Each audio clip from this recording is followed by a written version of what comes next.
Hey, this is George Sawtooth. I'm at the site of the memorial for the Towner bus tragedy. It was actually the Pleasant Hill bus tragedy.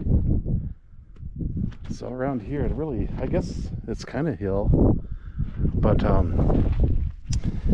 this marks the spot where the Towner Holly school bus and its 21 occupants were stalled in the blizzard of March 27, 1931.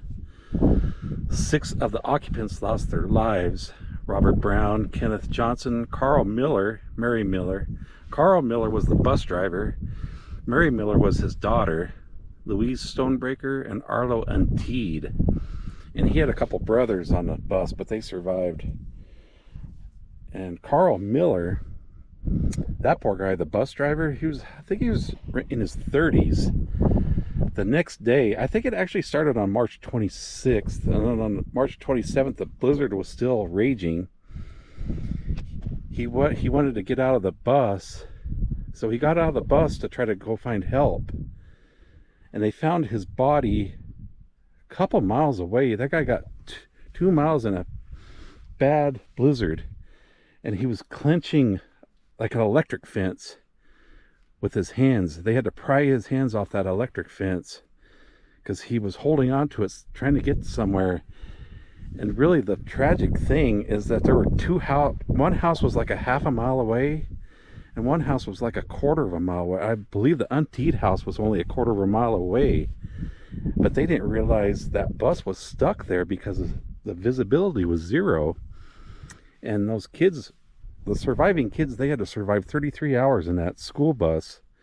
It was kind of a makeshift school bus, like it was a GMC truck, and then he kind of built, in the box, kind of built it with wood to make it look like a bus. But looks like somebody put this here where the bus stalled in the blizzard, March 26. They said March 26, 1931. That's when it actually started. And this tragedy would not have happened. I don't know where the schoolhouse, it was probably somewhere over here.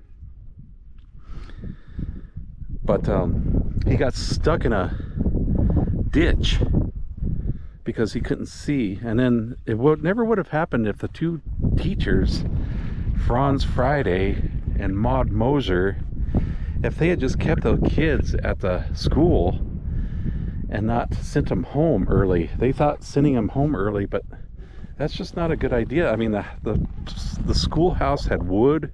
It had a little bit of food.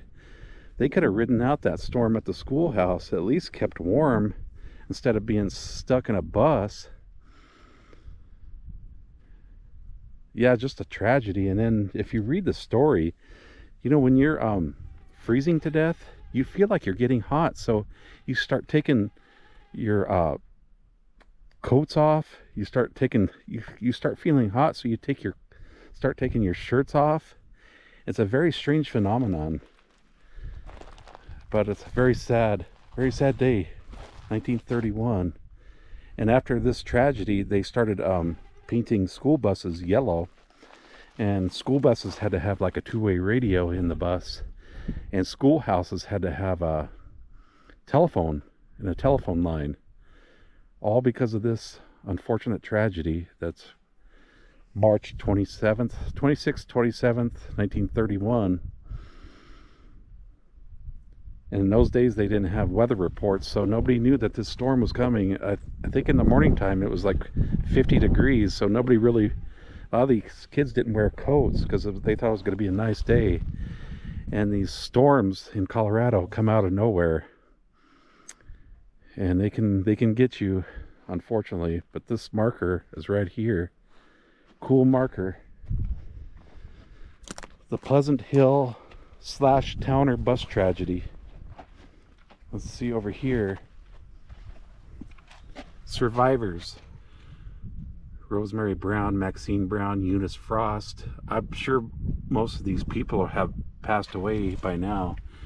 Charles Huffaker, Laura Huffaker, Carl Huffaker, Max Huffaker, Lena Huffaker, Clara Smith, Blanche Stonebreaker, Brian Unteed, Evelyn Unteed, and Omi Unteed. So he had 3 siblings that survived.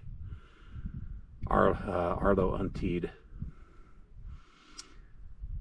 I'm pretty sure,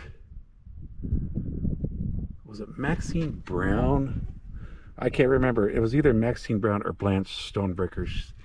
She eventually moved to Loveland, Fort Collins area, and she worked at a God, what was that? Kind of worked for a computer place. I can't remember the name of it though. I don't know if it's still there or not. But and then Brian Unteed moved to Denver, the Denver area, and he became like a developer. I think he made a few subdivisions, I think in Denver or Aurora. So these kids never really did talk about this tragedy because it made so much of a mark on their brains, you know. Horrible tragedy.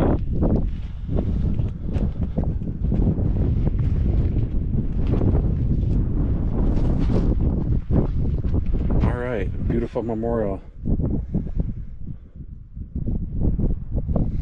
Way out here, I can see how they get stuck in a ditch out here. That must have been some blizzard.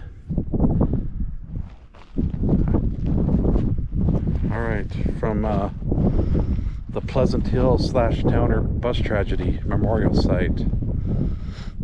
Just imagine, back in 1931, there was a bus around here somewhere. Wouldn't you like to go back in time and save those kids? All right, God bless. Take care. George Sawtooth.